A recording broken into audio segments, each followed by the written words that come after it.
Yeah, so I'm being the first presentation, so a little nervous, but so my project, I worked on making a collapsible snowboard slash ski, and it's kind of an original design by me, and my name is Kenneth Cirigliano.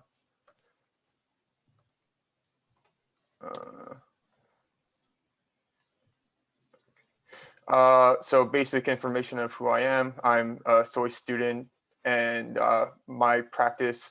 my concentrations are in engineering design, and then, or practice of engineering. And then my second concentration is in design measurements and quantitative analysis. I transferred to SOIS from the mechanical engineering department.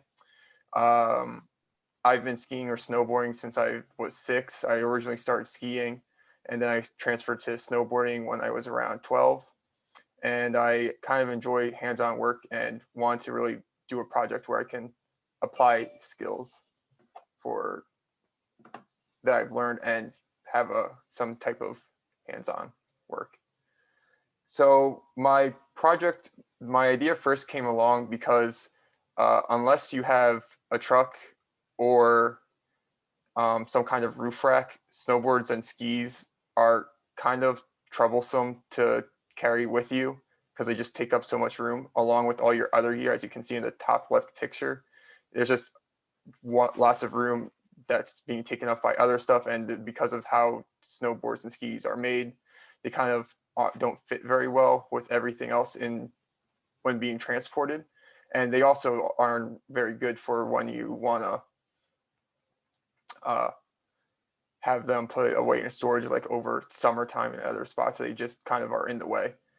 So for my project, I wanted to learn this different steps of manufacturing a snowboard, then creating an original design for a collapsible snowboard. And I pretty much went over what inspired me and what gave me the idea. So the basics of a snowboard design is here. You can see on the right a diagram picture. So first we'll talk about so tip is the direction that the board is facing as you head down the mountain. The tail is on the opposite side, and where just the back of the snowboard. The side cut is the radius for that the edge is cut at. So if it was like just this side cut is sorry is like at a angle. If it was a full circle, it would pretty much say what the size is. The edge is a side of the board that makes contact with the snow. Effective edge is what actually makes contact with snow and is what you're being held on the mountain and where you're actually making contact points. You can see the most of the time in this diagram, the effective edges are towards the front and back, where in this picture it transitions from a slightly darker gray to a light white. At that point, the effective edge, if you see like where it says exactly points to, those are the like main contact points usually in snowboards.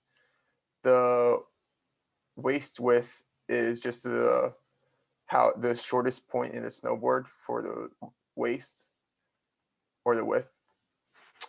Binding mounts is just where you bind your feet to, and the bindings are where you actually strap your feet to.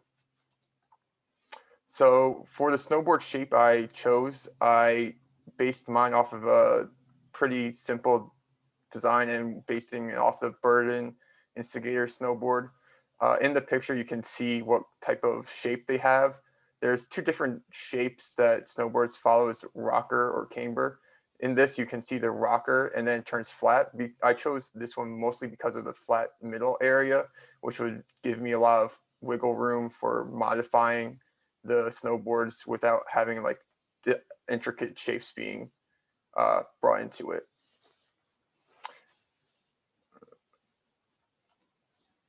So this is my first concept generation. I did some drawings. The 3 problems that I figured out that I would have to deal with for my locking, or not the locking system, the location that the snowboard would break was basically location, length of the geometry, and the width of geometry. So on the left of the paper, you can see that I pretty much made dots and lines for where I would put different locking locations and what different locations I would think would work best. In the first one, I put 2 of them at the tip and the tail. So basically the front and back of the board would just fold in. This one, although seemed like the most usable, it also would provide the least amount of change in the size of the snowboard. As you can see in the small picture, the tip and tail are the like smaller parts of the board. And although it would slightly make the snowboard more easily transportable, it would have very little effect on what I'm trying to accomplish. The second one is having the break point near one of your feet. It would probably provide like the best foldability for a snowboard. However, I didn't choose this one, as I'll explain later, because it would partially have the snowboard not be equally weighted in the front and back. The third design choice is having it break at the center spot, which would fix the problem that I had with the second one. And basically the third and fourth are both at the center. It's just having the break point on the bottom or on the top of the snowboard. For the third, I had the break point along the bottom, and it would have, in the picture you can see that it would have the best like flatness and probably being able to store the most easily. However, it would also create a lot of difficulties because it would have a higher friction point when making contact with the snow. And the fourth one would have the same breakpoint just on the top, and the foldability looks odd from how I drew this. But along in the next diagram, I'll show you how I do this, because I do end up picking the fourth design and modifying it with the first if I can along the way. So the next thing I found with the breakpoint that would have a significant impact on the design was how the interlocking of the front and back of the board would kind of line up. So I had them I based both ideas off of how like a refrigerator doors would close. So you would have the front and the back of the fridge door, or double-sided fridge doors. So you would have the left and right, and that's basically my front and back. And then you see the locking system. That's just a basic, I'll show a better picture later. And then rubber and the actual snowboard. Rubber is basically put in between the two contact points because rubber has a very high friction point, especially on itself. So it would make the boards not, when the connection point, move as little as possible.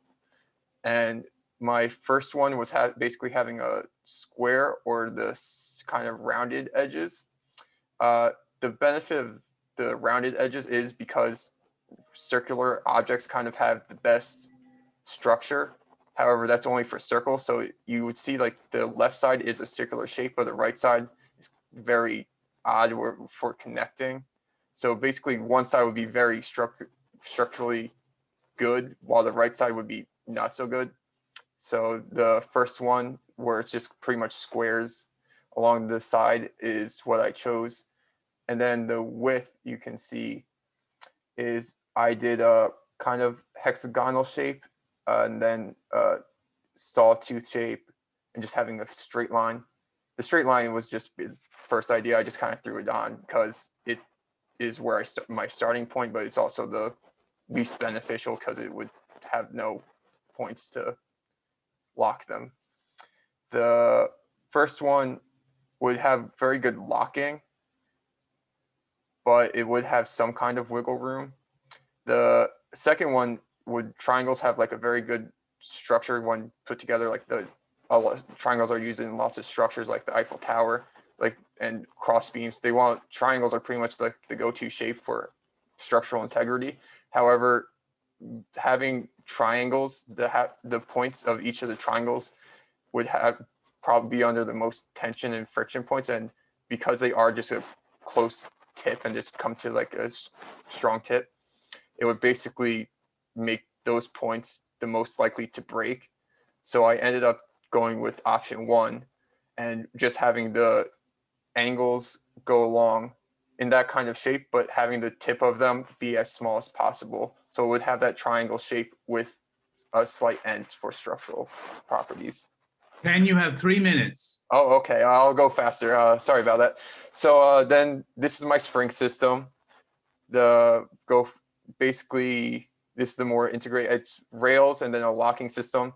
It's with springs under tension. The system would basically be engaged, and then you would unlock it. The springs would release, and you could fold it up, as you can see in the top right picture. I went on to bring it to AutoCAD. These are the basic dimensions and of 2D viewing point. You can see the locking system in the center and the different angles and all that. Here's a close-up of the locking system in actual CAD program.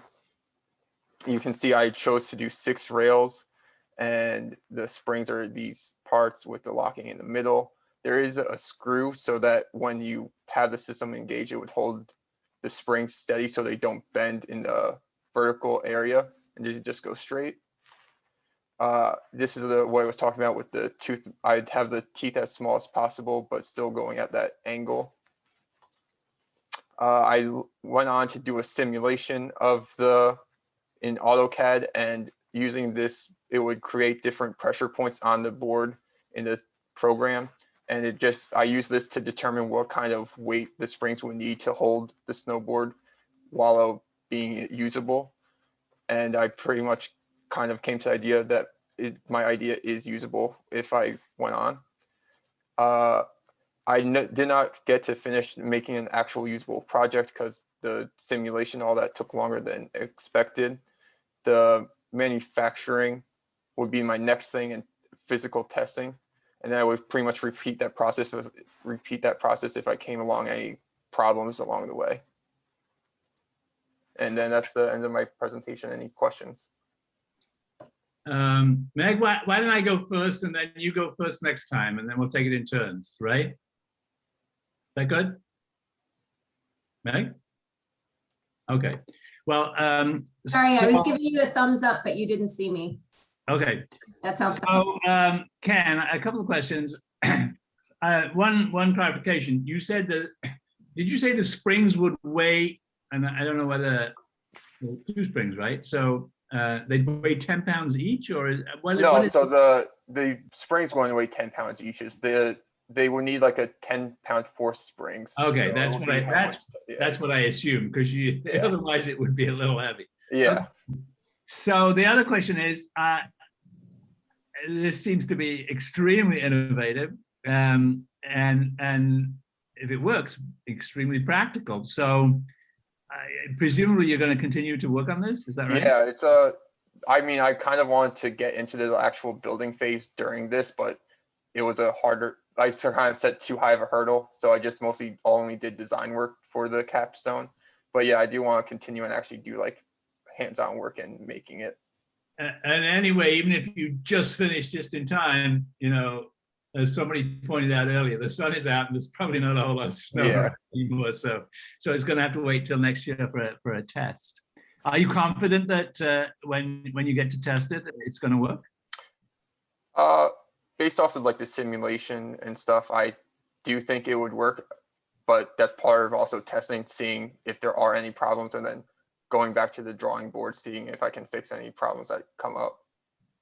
And I would imagine that if you ever got to the point of going into production, there'd be all sorts of liability issues associated with it. Right? Yeah, that's also true.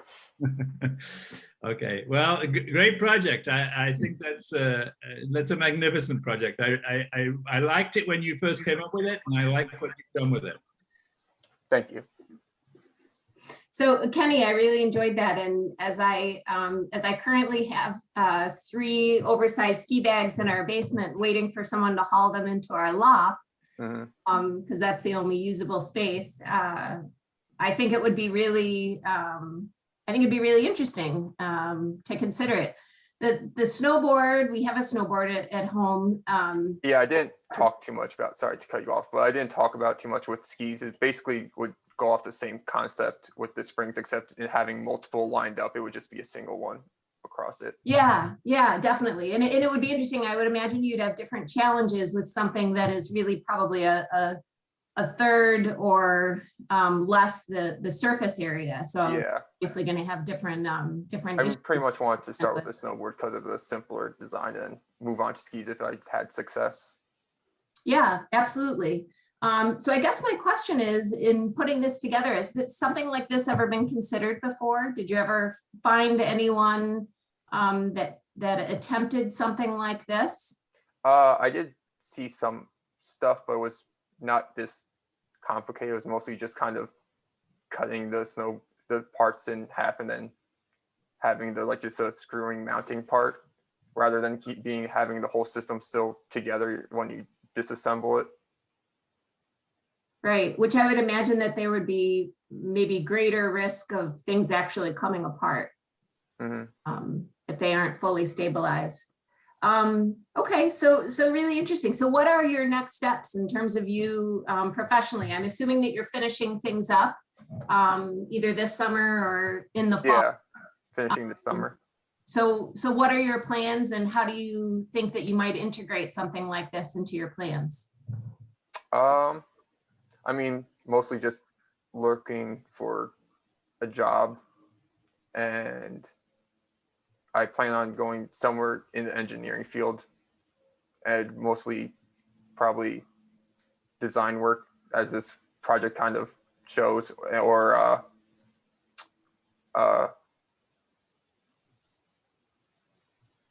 quality control for products. And I want to kind of also work on the business side with the department, I guess. Okay. And do your interests, I'm not sure where you grew up. Are you interested in the Colorado, Utah, or Vermont, Maine area in terms of, I mean, I know Burton is in Vermont. Yeah.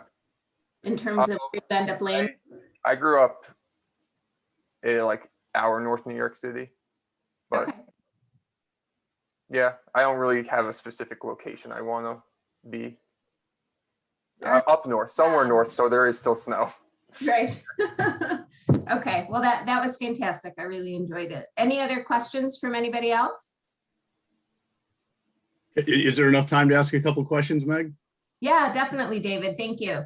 Yeah, Ken, what a great concept. I have a background in science and engineering. I really appreciate the design and the considerations that you went through, especially in looking at the contact points and how you were intrigued by the triangle shapes, because of their performance, but also knew enough to stay away from sharp points, which are really high stress impact points. So I like how you kind of took that into consideration in your design. That was great.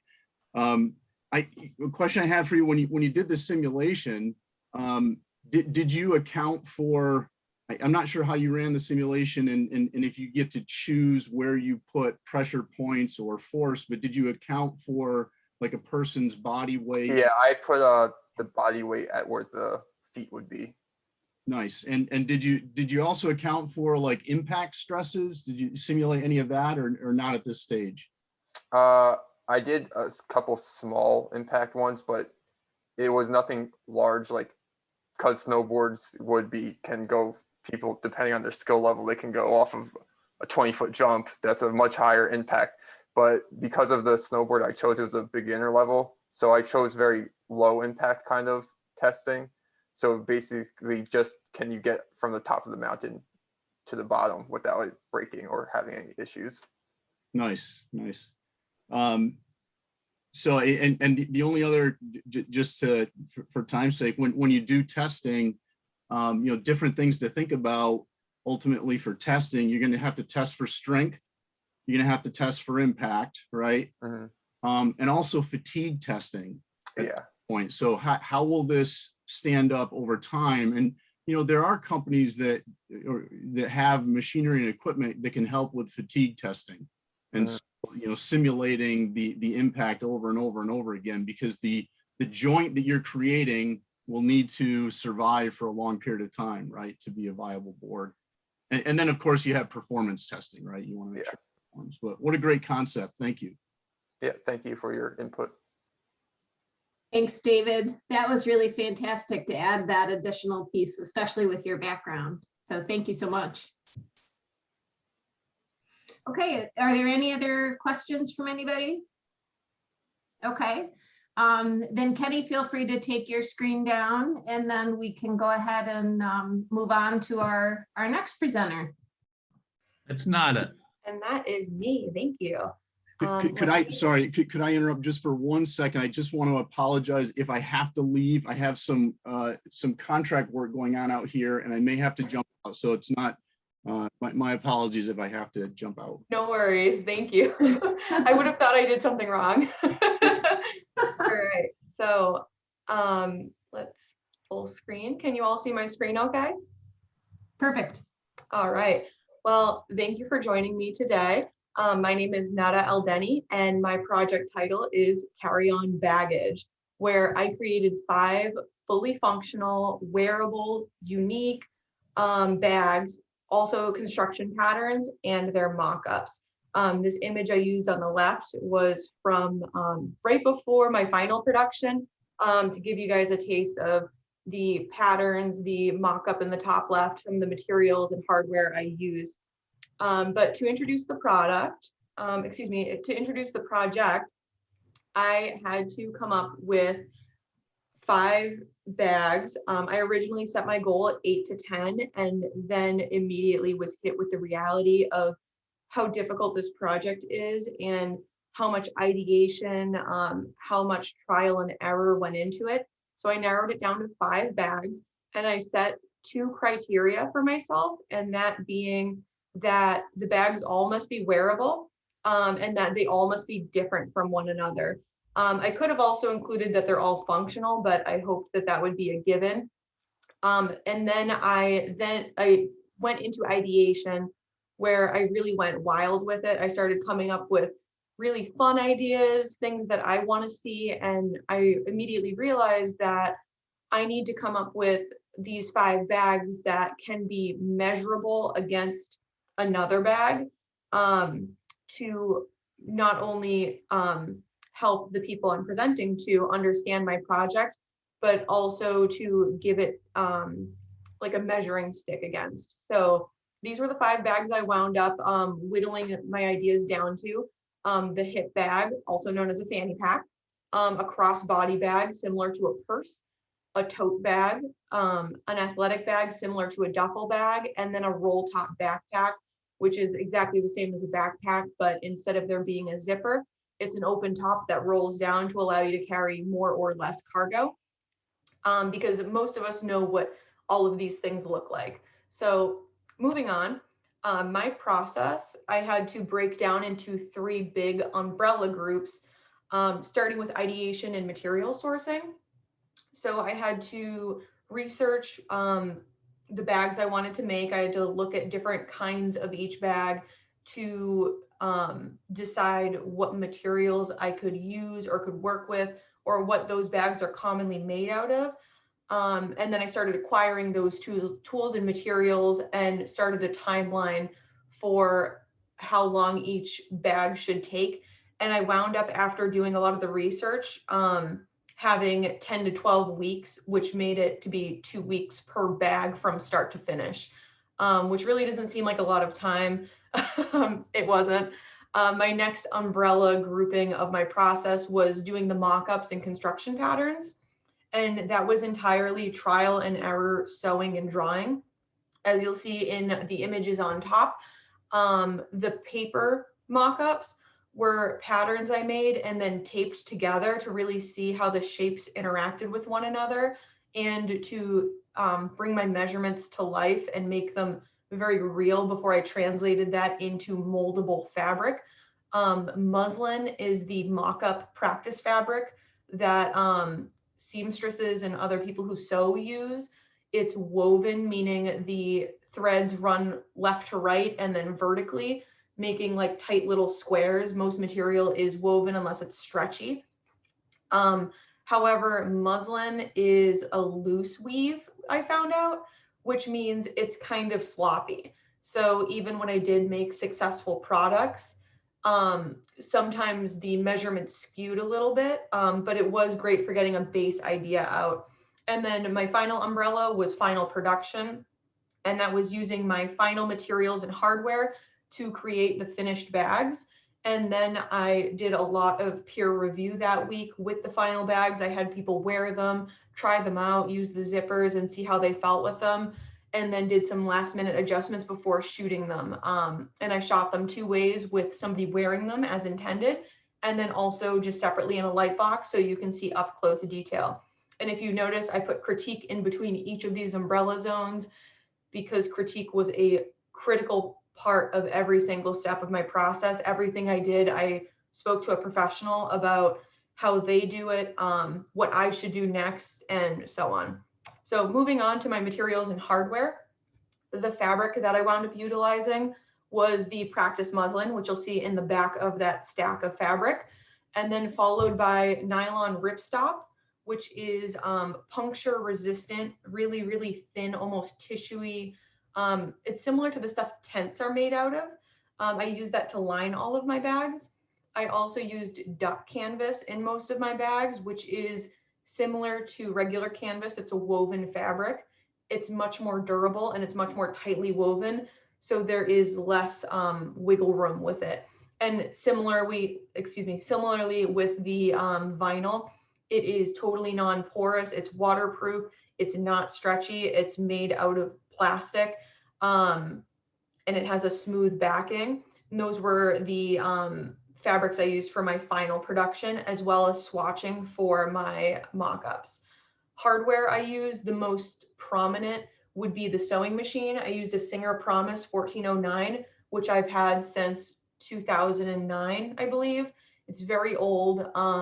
I thought all sewing machines would be the same and it would work for this project. I definitely had to cut out a lot of things I wanted to include. I originally wanted to have insulation with each bag, but I immediately ran into the issue that having so many pieces of fabric stacked on top of each other, like if I was applying 2 panels to one another, and they had insulation and then ripstop and then canvas, that's 3 layers on top of another 3 layers, and then run that through the machine.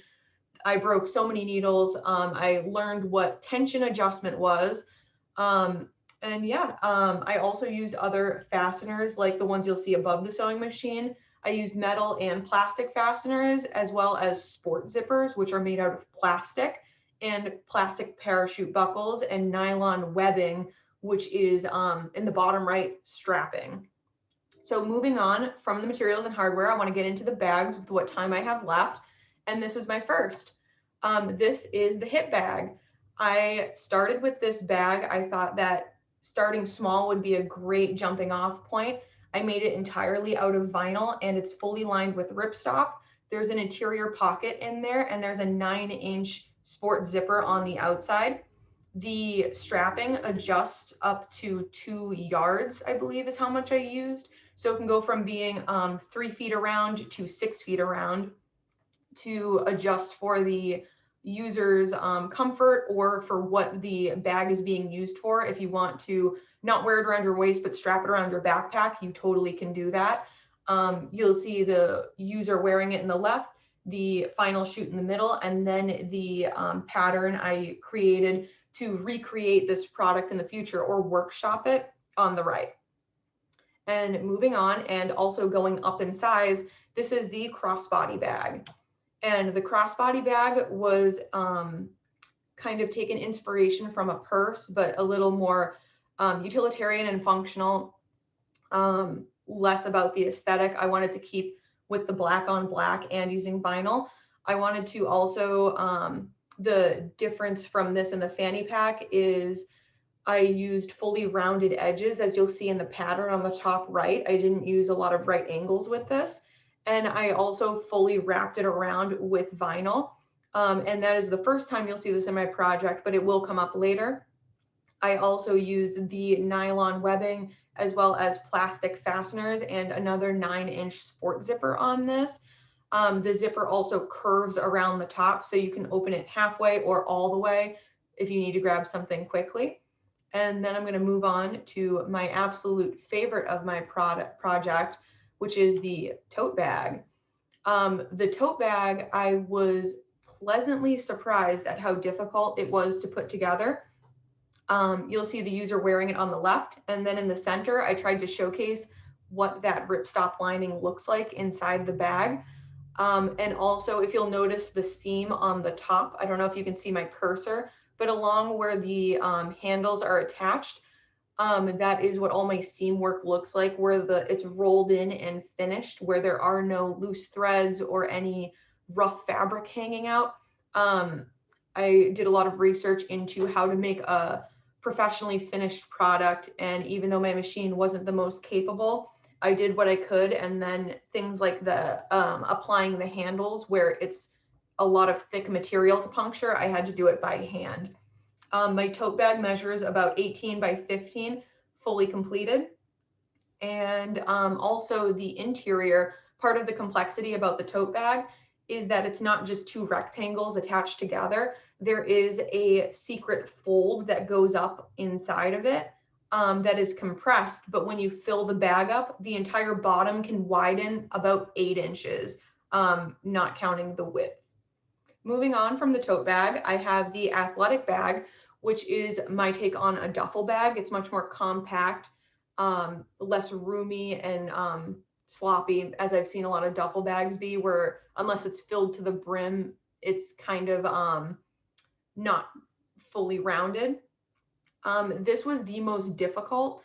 I had a really hard time doing the end caps of this bag, as the bag is round all the way around, but that didn't translate to making round end caps. As you'll see in the pattern on the right, it required almost like trapezoid shapes to make, and I had to do that entirely with trial and error, making the paper mock-up from earlier, and then also a muslin mock-up, and then speaking to a friend and speaking to people who would wear the bags. I came up with that style of end cap that worked best because it allowed the right angles to curve the fabric without fully rounding it.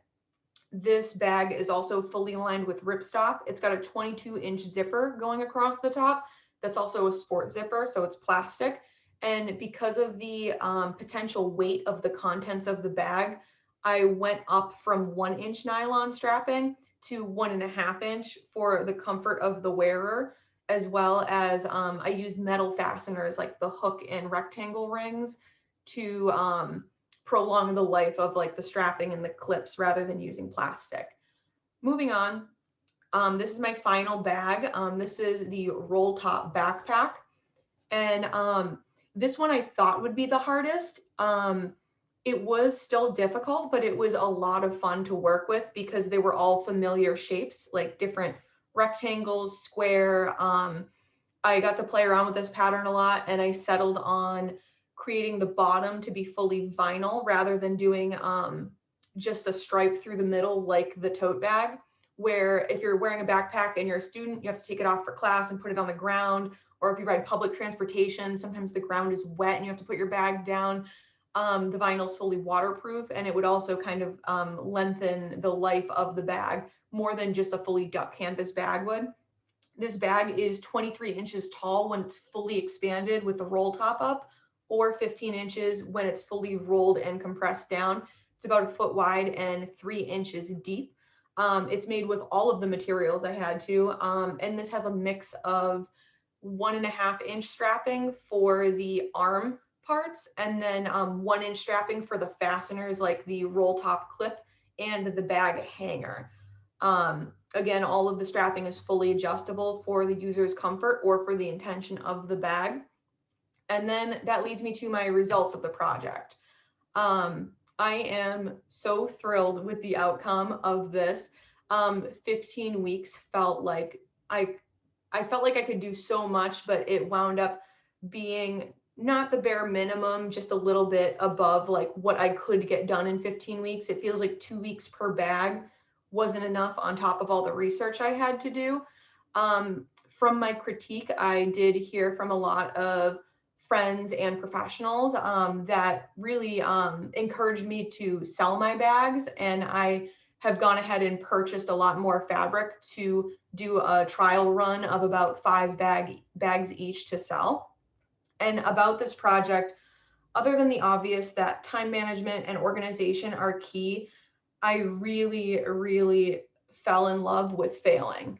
So doing the paper mock-ups, doing the muslin mock-ups, doing the final products, every single step along the way, I ran into failure and I documented it and I showed it to people and I tried my best.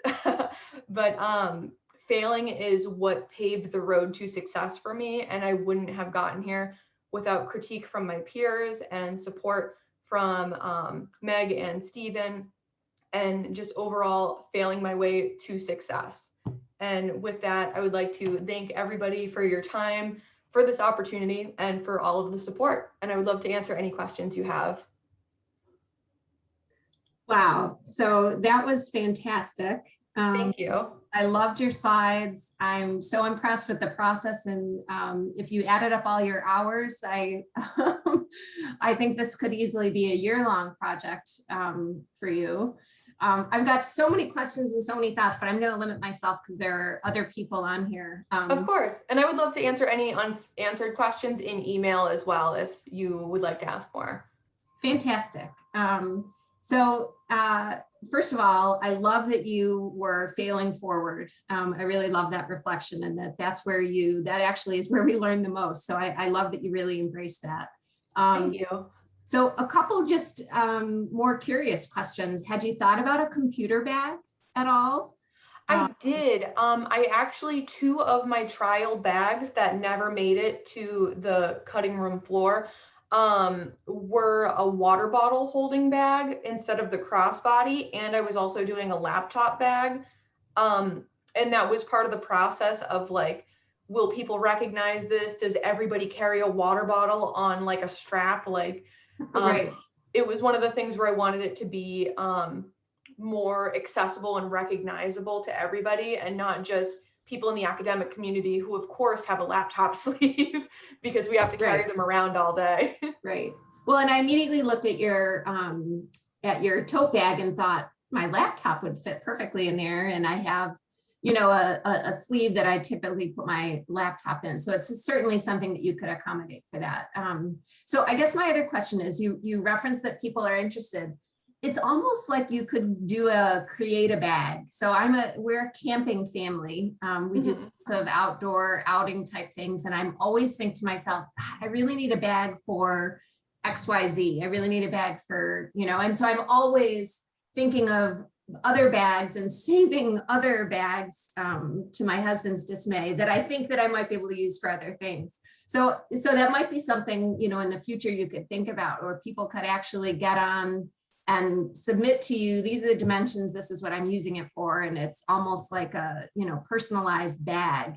Oh, absolutely. I would love to do that. A lot of people I talked to were like, oh, could you add a pocket? Or somebody even wanted, these are the bags behind me, by the way.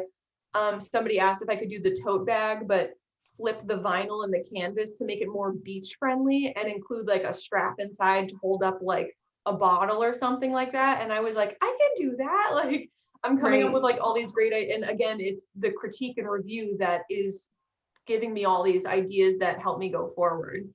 Right. Well, and everything is so individualized these days, right? Mm-hmm. So, you know, being able to put special requests in for something would be really valuable. Absolutely. So any work I can keep doing out of my office and sell, I would be extremely happy with. Yes. And do you have plans for your next sewing machine? Yes, I have my eyes on a Singer heavy duty. Nice. It can work with leather, corduroy, denim, stuff like that. And it can work with the things I did work with, but with thicker, so I can include like insulation next time or something. I wouldn't have to worry about how thick the fabric is so much. And I also, one of the professionals I spoke to is a leather worker who offered to teach me a little bit about leather, and that got me into the idea of doing carry-on baggage to carry-in baggage, a little play on words, and then start doing leather bags, which could be fun. Wow. Well, that would be a great skill set to add to that. So I would love to learn more. Great. Well, I have a million other questions, but I'm going to leave mine at that and let Stephen and others jump in. Really nice job. Thank you. So Nada, it's now 9:42, and I also have lots of questions. And the problem with this format is that we always have a lot of questions, and we never get to all of them. Yeah. And, so, you know, I don't even know where to begin with my questions, and I don't want to. Rachel, can you stay a little longer past the hour? She said yes. She's a thumbs up. Okay, good. Thank you, Rachel. Well, in that case, so there's a lot of design in this, right? It's not just the production and I guess materials is part of the design too. But I wonder if you ever think about going to a fashion design institute, or going on for graduate school, maybe at RISD in Rhode Island. Is that something that you might consider? That is something I'm interested in. However, I moved from South Boston to come to school at RIT, and I had a background in some art and design, and then instead chose to pursue business, entrepreneurship. I would really love to continue blending those together and absolutely learn more about design in the future. My dream application for this in a career outside of doing this myself forever would be to work on the business end of a design firm, of a place that houses artists and helps them produce stuff. I would love to manage at a location like that. And this project was a huge step in having a hands-on approach to what a design process looks like for an artist or for an individual, fully from start to finish without having done it before. So it gave me more of an insight, and I feel like I have kind of an ace in my pocket that if I would approach a company that focuses on design, especially soft good or fabric, that I can go in with my managerial skills and have a kind of like a sneak peek of what it's like to manage a project such as this. Okay, well, I have a feeling that you're going to be very successful based on this project. So lots of luck. It was a great listen, and you did a very, very nice presentation. So with that, I'm going to stop. I don't know, David, if you're still there, or any of the other people who are listening in would have any questions. I'm still here, and I don't have a lot of questions other than not a great. I love the story, love the journey. Really nice presentation. One thing I thought of immediately when you were talking about water bottles, I have two kids, and watching them grow up with soccer, they're always struggling to keep a soccer ball and a water bottle together. And that solves that problem. I think that is a 15-week project. That is definitely a tricky issue, but I might be able to come up with something. Good luck, and thank you. Thank you.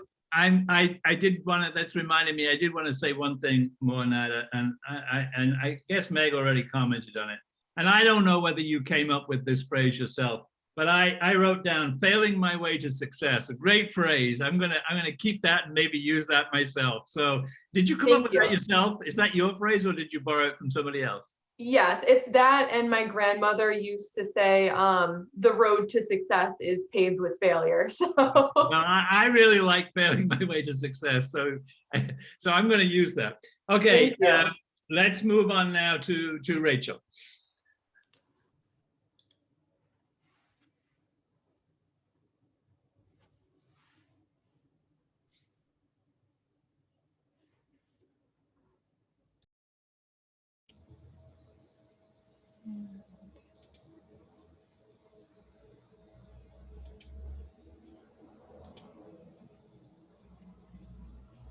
And while Rachel is pulling up her screen, I'll just say before anyone has to scoot off, Michelle, thanks for being here.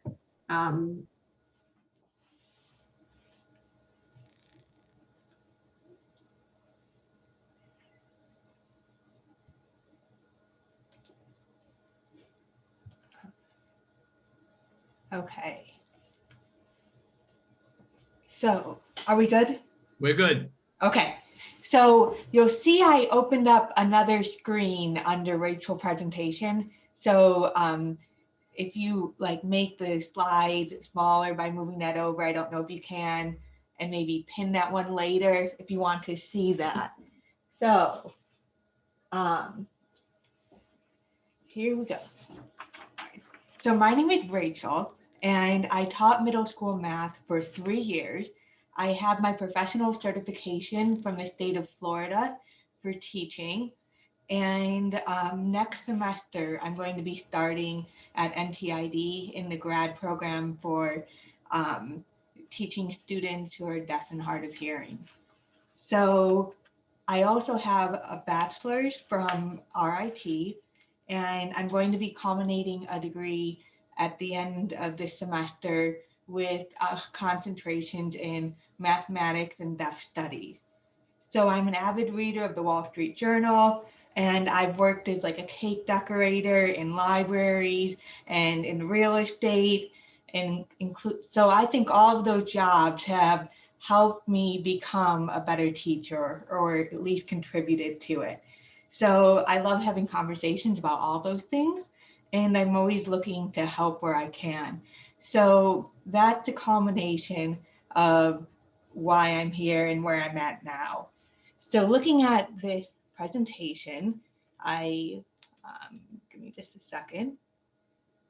My project is enhancing instructional practices and student outcomes with games. So I did my introduction first. I apologize about that. But here's a phrase I want you to keep in mind. People hate losing more than they like winning. I've heard that multiple times over the years. I just read it in the Wall Street Journal about a month ago. And I want you guys to think about that with your daily interactions, and then think about that in a mindset of a student sitting in the classroom and the risk they're willing to take because of this. People hate losing more than they like winning. And I'll sort of come back to that later on, but I just want to set that thought up. So the idea with games is it presents a unique set of manufactured circumstances that simulate an organic interaction. So this organic interaction, I like to think of in our daily life. For us, it's like when we meet people and you want it to be positive. You want it to be like a good experience where you're left feeling good. And we strive to create that. And we're always like adjusting so we can try and make that interaction better, because no one likes an awkward interaction or something where you feel less about yourself. So you're always looking to make that feel better. So these games, they manufacture this like box and this set that we can work in and have this positive interaction. So I come to this next slide, that's the instructional triangle. The school I worked in for that 3 years, it was the 20th largest district in the country. So they were a little bit forward thinking, and they had a lot of resources. So they were always using, and this is where I've learned basically like everything I know about teaching, so I'm referring back to it. And they had this idea of the instructional triangle, that this equilateral triangle here, all of these things are important that create the whole. So the teacher knowledge and skill, the role of the student in the learning process, and the complexity of the content. So when all of those things come together, it creates this optimal learning environment. And so that's the bigger picture. And what they call this is in the instructional practice guide. And this all comes from Achieve the Core. And again, it's under the umbrella that I was taught under. So this instructional practice guide, it's really, I put a little bit, but it's just this 2-page front and back. And it's broken up into those 3 categories we were just talking about. And under each of those categories, it's broken down even more. And the idea is, if someone were to observe your classroom, they would want to see or observe each of these broken down things under the 3 categories. And they call that a successful teaching interaction, and that's what we're striving to do. And even though they've narrowed it down to like this front back page, it's still a lot to consider, and it's a lot to ask for every single class that you have to achieve all of those things. But they say they observe teachers all over the country, successful ones, and with the best outcomes, and these are the things they're doing. So in addition to my study looking through this, there's this study, and I'm looking, it's algebra. So the command of numbers with early algebra will have a critical impact on the careers and economic opportunities. So they're saying that for students, the command of numbers, even with simple algebra that's taught at a young age, I see it in 5 to 10 years old. They're teaching these concepts that are what I'm still seeing in these discrete mathematics class, like pre-calculus. They're the same concepts. So if the students can learn this young, they'll be much better off, or at least have an easier time as they go forward. So we've got that, and then let me just go to the next one. So with games in the classroom, these are the things that it creates in that like interaction, that manufactured interaction. The students know the risk and rewards. There's multiple opportunities to practice. There's opportunities to correct their mistakes, which is a critical part in that learning process. Their development of persistence and perseverance, which I find is something that I don't know if it's offered as much. I see the students struggle more and more with it. And then you have practicing skills and listening and following direction, building confidence and encouraging creativity. So it creates that, I'm going to call it a sandbox of opportunities when you present these games, because these are the known factors, and the risk and rewards are set up front, and they don't have that worrisomeness of like creating that positive interaction. They might be brave enough to ask once, but then to ask again, they start to become awkward, and they sit back and they say, oh, it's all okay, like I'll catch it later. But the gap is created then. And if the teacher, they might think, oh, everything's great, no one has questions, they move on. But those gaps are there, and at some point they become debilitating to the student to move forward. So this is a game that I was introduced to, and I found it did wonders for my students. They loved it. And when people would come into my classroom, they were blown away by what the students were able to do, and the concepts they were able to present, and the vocabulary that they could use. So it was called Math Bowling. I learned it in a conference, and I've sort of tweaked it a little bit to what worked in my classroom, and doing it like multiple times. So it was an activity we would do every day, and it would be maybe about 5 to 10 minutes we would spend on it. So it wouldn't take a majority of the class time, but it gave them the ability to practice and fill in gaps. And so talking about that, here's how it would work. So there's 3 numbers, and you use all 3 of the given integers to solve for the whole numbers 1 through 10. And you would do that using any mathematical operations that you know. So it presents this like low entry point, but a high ceiling. So just for the purpose of time, I'm looking, I have about 5 minutes. I'm just going to breeze through some examples with this. So this is where, if you can see that presentation window where I'm going to be working. So I would let the students spin for numbers. I had a spinner, and that was like a big deal. So just again, that engagement. But I'm going to use the numbers 9, 4, and 3. So you have these numbers and there's going to be a hand raised. This is their first one. It's 9 minus 4 minus 3. And they would like, once they were called, they would yell that out. 9 minus 4 minus 3. So you're like, okay, 9 minus 4 is 5 minus 3 is 2. So now they've solved for 2. And that 2 knocked down, that's finished. So then they're looking at that. Here's another one. 3 minus 4. And what's 3 minus 4, you might ask? And we can't do that. We can't do it. Why can't we? Because it's a negative number. Well, we can use negative. Why can't we use negative numbers? Let's try that. So you have a -1. And then their next one, plus 9. And you can work on that. So now you're not only working with these positive integers, which most of their minds think in, but you're starting to develop this concept of negative numbers.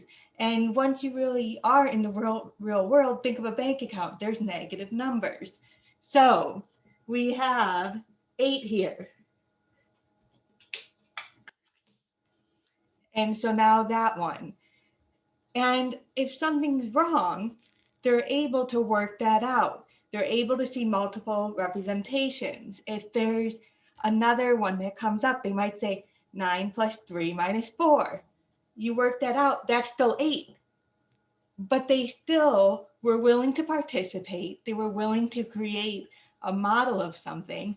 And you're like, that's good, 8, we've got that. So working through, you might have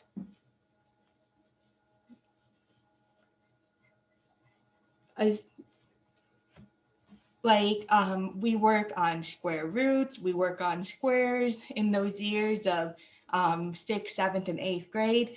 So even if you need to give, you guys remember that symbol? And they might, so what is that? It's a square root. Well, what if I put a 9 under there? What happens to it? And you create the conversation. So now we're able to talk about that, knowing that that's a 3.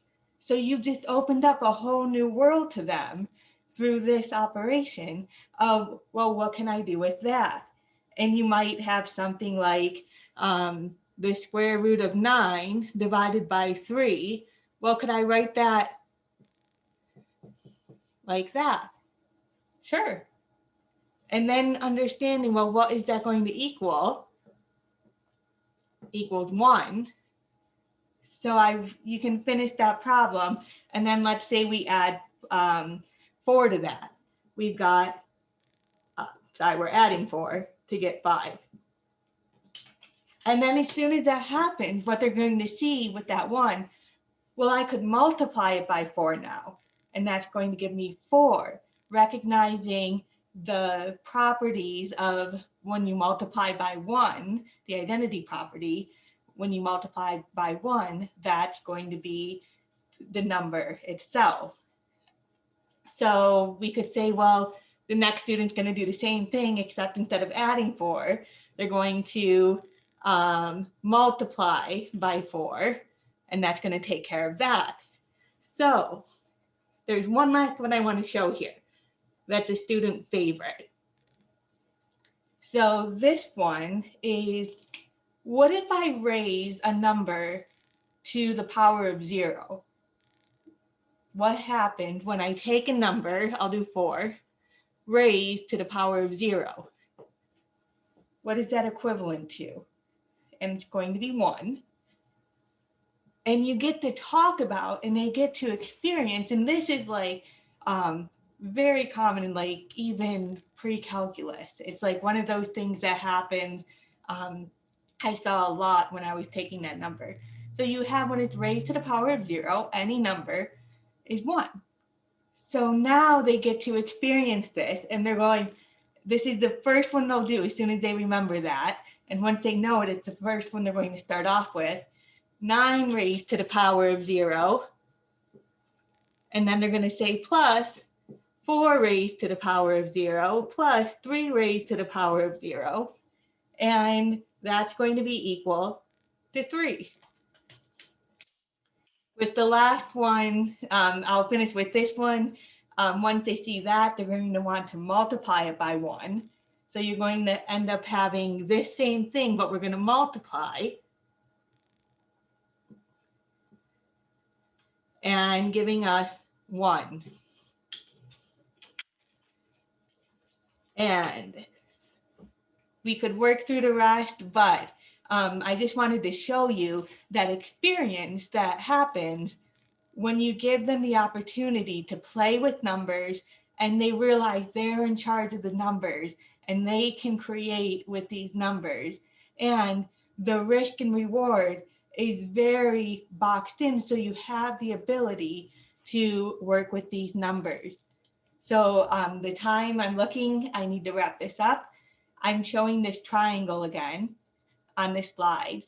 And again, even in just little brief like presentation, you can start to see that triangle come together with teacher knowledge and skill. And then the role of the students in this process, they were the ones in charge. I was maybe refereeing a little bit, but they were the ones in charge. They'll get up, they'll show their work if they want to. And, but they were in control of that learning process. And the complexity of the content, they were able to make it as complex as they wanted. If they wanted to use factorials, they could. If they wanted to use the cubed root of something and work that out, they could.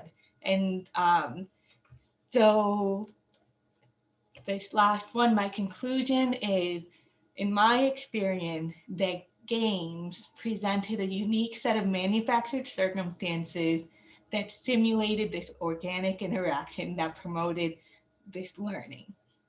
And that's it. Thank you, Rachel.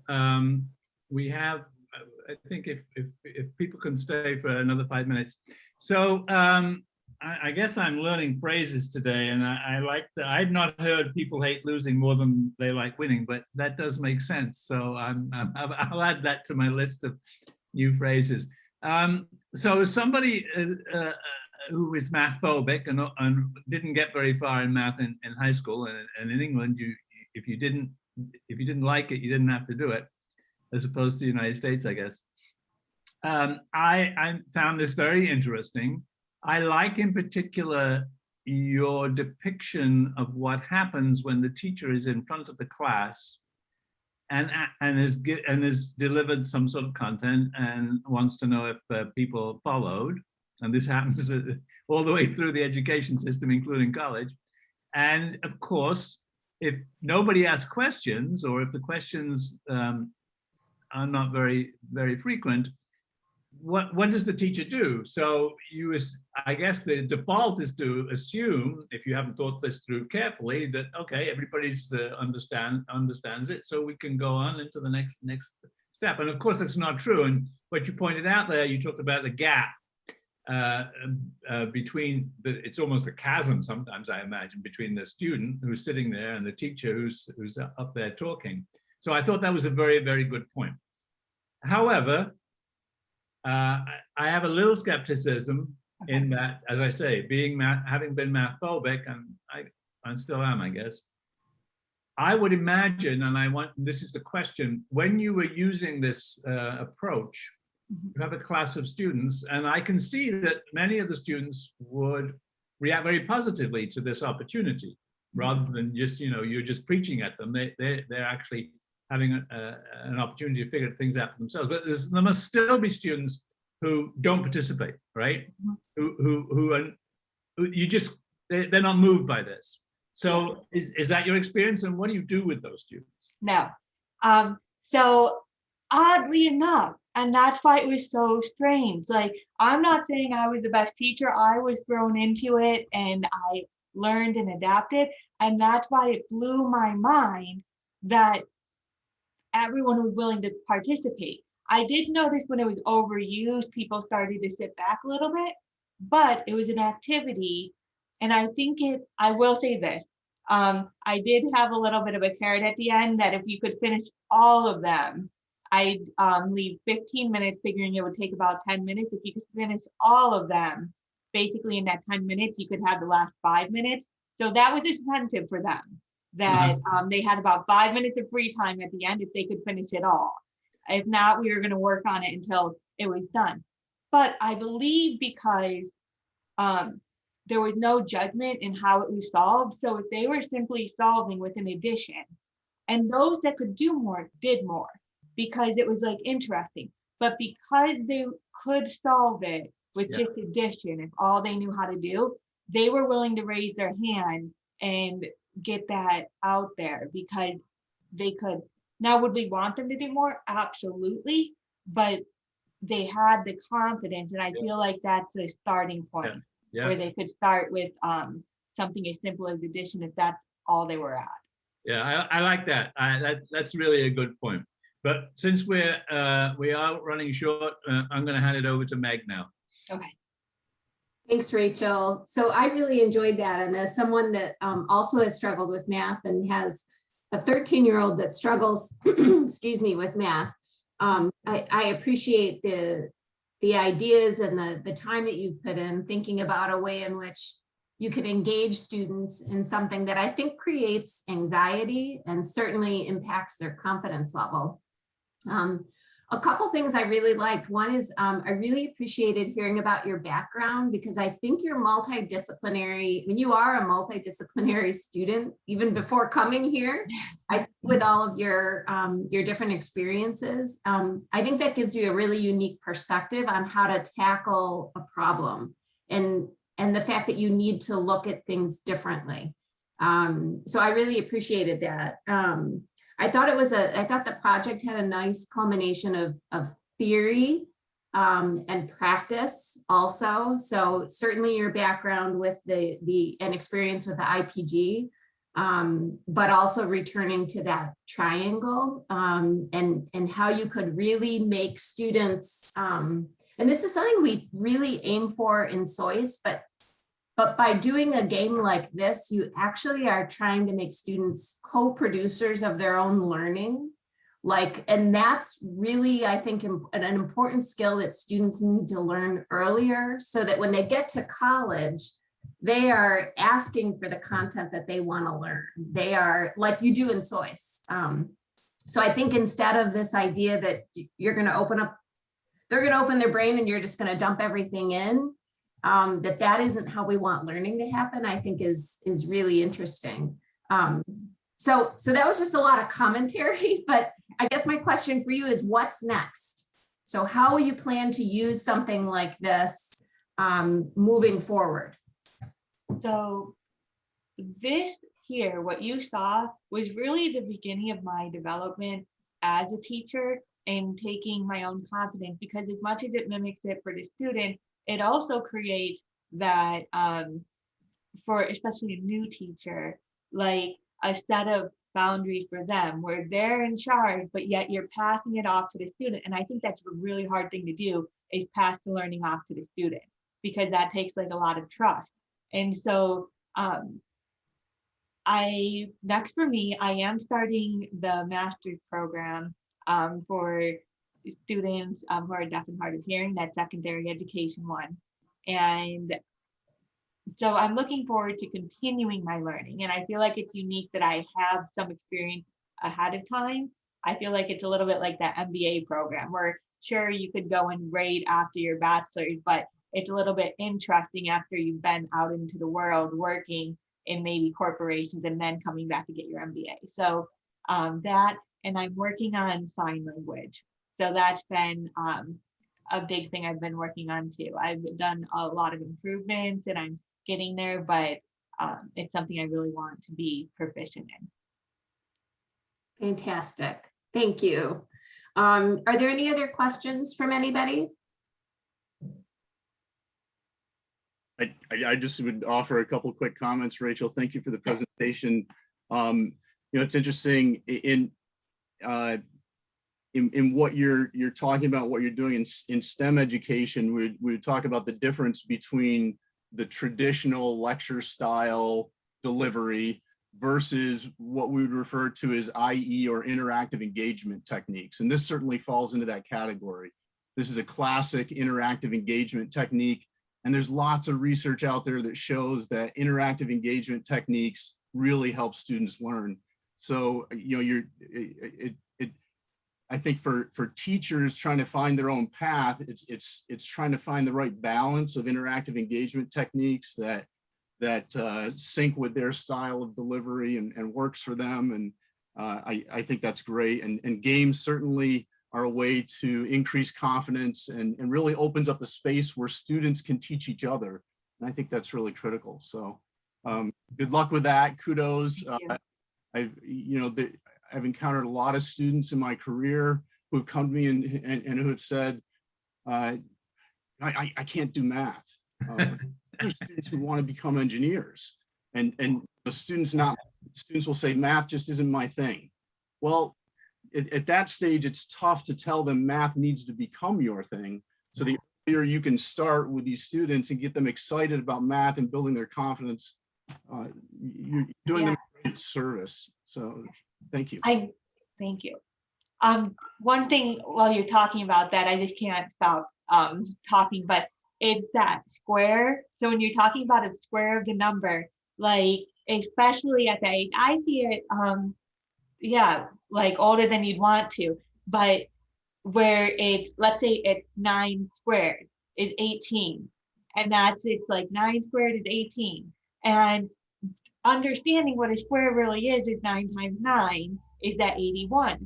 And I think it's fascinating in an environment like this where you can take that and you're like, okay, 9 squared is 18, and you let that sit, and how they can self-correct as a group.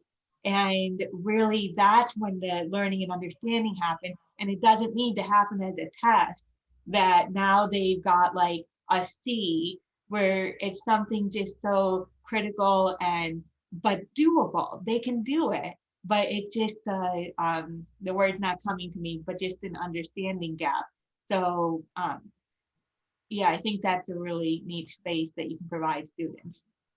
Rachel, if I would just follow up on that. So I think you're right. Letting students self-correct is so important. And there's research out there that demonstrates that students have to they have to realize themselves that they've made a mistake. And the learning is increased tremendously if a student can realize on their own that they've made that mistake. If the teacher comes in and says, hey, that's not right, you made a mistake there, it doesn't stick as much as if they discover that error themselves. So you're right, absolutely right. And what you're talking about is kind of the notion of a flipped classroom approach, right? Where you're turning over learning to the students and you're becoming the guide.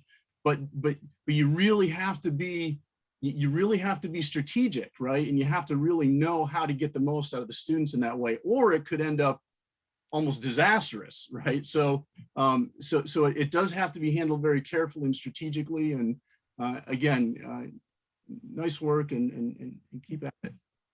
All right, thank you. Okay, everybody. As I predicted, based on past experience, we're way over the hour. But 3 fantastic presentations. Thank you all.